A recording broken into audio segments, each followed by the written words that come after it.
बिस्मिल्लाहिर्रहमानिर्रहीम।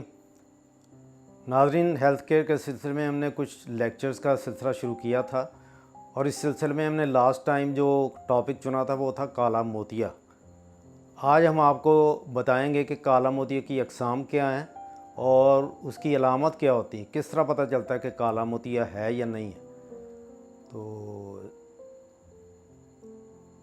पिछली दफ़ा मैंने लेक्चर नंबर 1 था, ये लेक्चर नंबर 2 है और इसमें काला मोतिया, जैसे मैंने कहा था कि आँख में एक प्रेशर बनता है जो ज़्यादा हो जाता है नॉर्मल से, तो उसको हम काला मोतिया कहते हैं। अब आपको पहले मैं कुछ इसकी क्लासिफिकेशन बताने से पहले, इसकी अक़साम बताने से पहले, अलामत बताने से पहले एक डायग्राम दिखाना चाहता हूँ ताकि आपको मेरी बातें समझने में आसानी हो जाए। अब इस किताब में एक डायग्राम है, उसको आप देखिए। ये आँख का एक कट सेक्शन है। इसमें ये जो हिस्सा है त्रिकोण की तरह का बना हुआ है, इसको सीलरी बॉडी कहते हैं और इसके साथ ये धागे से बंधे हुए हैं जो आँख के लेंस को साथ अटैच करके रखते हैं। और ये सामने एक पुतली है, ब्लू इसमें है, लेकिन जिसकी आंखें ब्लू हो ये ब्लू होती है, जिसकी ब्राउन हो ये ब्राउन होती है। तो इनके दरमियान ये गैप है थोड़ा सा।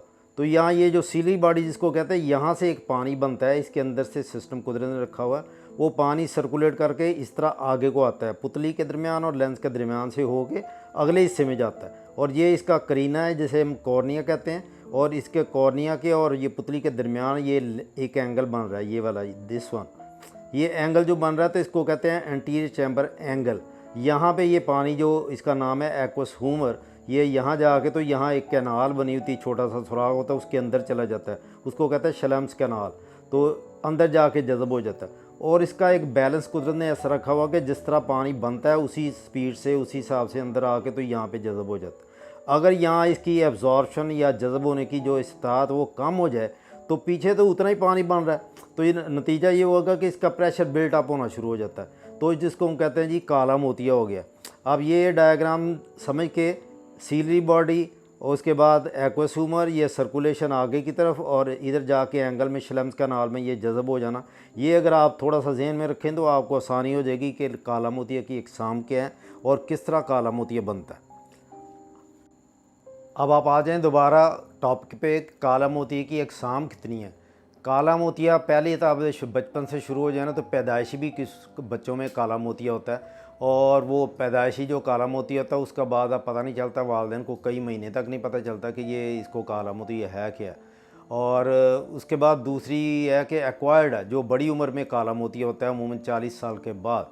तो उसमें भी एक किस्म ऐसी है कि जिसे हम कहते हैं एक्यूट कंजेस्टिव ग्लाकोमा, और उसमें अचानक से मरीज़ को सर में दर्द होती है, आंखों में दर्द होती है, आंख सुरख हो जाती है और आंख से पानी बहता है और नज़र भी चली जाती है। तो एक्यूट कंजेस्टिव ग्लाकोमा में ये होता है कि वो पुतली भी काम नहीं कर रही होती और चंद घंटे अगर लेट जो है डॉक्टर के पास ना पहुँचे तो नज़र मुकम्मल तौर पे ख़त्म हो जाने का ख़दशा होता है। दूसरी ये किस्म होती है जो क्रोनिक प्राइमरी क्रोनिक ग्लाकोमा, जिसे कहते हैं क्रोनिक सिंपल ग्लाकोमा भी कहते हैं। उसमें ऐसा एकदम अटैक नहीं होता, बल्कि आहिस्ता आहिस्ता नज़र कम होती रहती है। और उसकी वजह ये होती है कि जो जैसे मैंने डायग्राम बताया कि एक्वस ह्यूमर जो पानी है जो शलम्स कैनाल में जाता है, जहाँ से ड्रेन होकर बाहर जाता है, वहाँ से ड्रेनेज सिस्टम उसका थोड़ा सा तंग होता है और वो तंगी की वजह से एक्वस ह्यूमर प्रॉपरली बाहर नहीं जा सकता उस स्पीड से जिस स्पीड से बन रहा होता है। तो थोड़ा सा मरीज़ का इंट्राओकुलर प्रेशर, आंख का प्रेशर बढ़ा रहता है, जिससे बड़े रहने से वो प्रेशर जो क्रिएट होता है वो पीछे जाके जो एक केबल होती है जो दिमाग को मिलती है उसको प्रेशराइज़ करता है। और वो अगर प्रेशराइज़ करके थोड़ी थोड़ी डैमेज होने शुरू हो जाता है तो मरीज़ कहते हैं कभी नज़र कम हो जाती है और वो आता है उस वक्त जब काफ़ी नज़र उसकी जा चुकी होती है। इसके अलावा एक और भी किस्म है, जैसे किसी ने सफ़ेद मोती का ऑपरेशन करवाया तो उसकी ऑपरेशन के दौरान या ऑपरेशन के बाद कोई कॉम्प्लिकेशन हो जाती है तो उसका भी एक्वस ह्यूमर जो पानी बन रहा है वो पीछे जाके जज़ब नहीं होता और उसमें भी ड्रेनेज में थोड़ी सी रुकावट आ जाती है, जिसकी वजह से उसको इंट्राओकुलर प्रेशर बढ़ जाता है और उसको कहते हैं कि जी पोस्ट कैटरेक्ट एक्सट्रैक्शन ग्लाकोमा, ठीक है ना। और ये भी एक आम किस्म है जो अक्सर मरीजों, फिर किसी को चोट लग जाए उसकी वजह से एंगल पे उसका एक्वस ह्यूमर ड्रेन नहीं पूरी तरह हो रहा तो वो भी एक ट्रॉमेटिक ग्लाकोमा कहलाता है। इसके अलावा और बेशुमार किस्में हैं, लेकिन ये चीदा जो मैंने बताई हैं ये वो हैं जो आम रोज़मर्रा के मामूलात में, हस्पतालों में, ओपीडी में आपको पेश आती हैं और इसी तरह के केस ज़्यादा आते हैं। और इनको इन अलामात में अगर जाएं तो पैदाइशी जो काला मोती है उसमें वालिदैन तब आते हैं डॉक्टर के पास बच्चे को लेके जब उसका जो करीना होता है ना वो थोड़ा सा बड़ा बड़ा उनको लगने लगता है कि ये बड़ा हो रहा है। तो चूँकि उसमें फ्लेक्सिबिलिटी होती है, उसमें ये चांस होता है बड़े होने का, तो जब प्रेशर बढ़ता है प्रेशर से वो स्ट्रेच हो गए तो थोड़ा सा कॉर्निया बड़ा होना शुरू हो जाता है। तो उससे डॉक्टर फिर उसको अंदाज़ा लगाते हैं, फिर उसके टेस्ट करते हैं, उसको पीछे देखते हैं और अंदर पर्दे चेक करते हैं तो उनको पता है ये तो काला मोती है। और फिर उसका प्रेशर भी चेक किया जाता है बेहोश करके बच्चे को, तो वो पता चलता है ये तो उसका प्रेशर भी बड़ा होता है। तब वो डायग्नोज करते हैं ये क्रोनिक कंजेनिटल ग्लाकोमा। अब कंजेनिटल ग्लाकोमा में आप दवाइयाँ भी दे दें, लेकिन ज़्यादातर केसेस में ये होता है कि उसका ऑपरेशन कर दिया जाता है ताकि वो परमानेंट उसका कंट्रोल हो जाए इंट्राओकुलर प्रेशर। दूसरी जो अक्यूट कंजेस्टिव ग्लाकोमा है, अगर मरीज़ एकदम अटैक हुआ और आंख सुरख हो गई और नज़र भी कम हो गई और सर दर्द भी, आंख में भी दर्द है, पानी भी आ रहा है, तो उस सूरत में फ़ौरन जो मैनेजमेंट करके देखते हैं, जब एग्जामिनेशन करते हैं, स्लिट लैंप पे इंट्राओकुलर प्रेशर चेक करते हैं तो प्रेशर भी बड़ा होता है, पुतली भी काम नहीं कर रही होती, तो उससे डायग्नोज करते हैं। और नज़र कितनी, तो नज़र अगर कुछ बच गई हो तो वो ट्रीटमेंट से कंट्रोल हो जाती है, 1 दवाई, 2 दवाई, 3 दवाई, 4 दवाइयों से।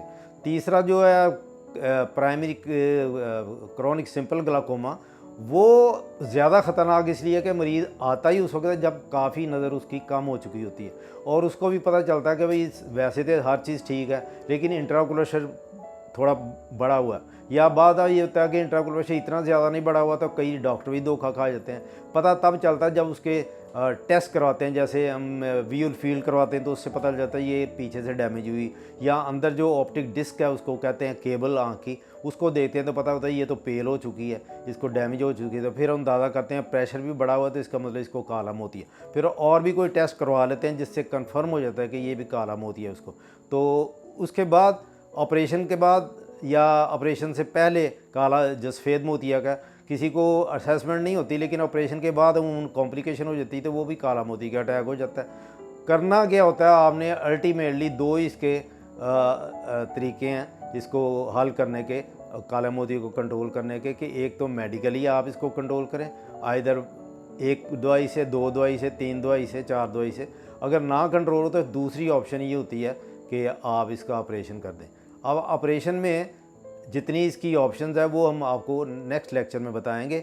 आज के लिए मेरा ख्याल इतना ही है कि अलामात को ज़हन में रखें और इसकी जो अक़साम है वो ज़हन में रखें, और इसकी एनाटमी जो मैंने आपको बताई है, इसका एंगल क्या है और एक्वोसूमर बन के किधर जाता है और किधर से बनता है और किस स्पीड पे बनता है, तो वो बैलेंस रहेगा तो इंट्राओकुलर प्रेशर नॉर्मल है। बैलेंस नहीं होगा तो उसकी रुकावट आएगी ड्रेनिंग भी, तो वो प्रेशर बढ़ जाएगा, तो उसको हम कहेंगे काला मोतिया होगा।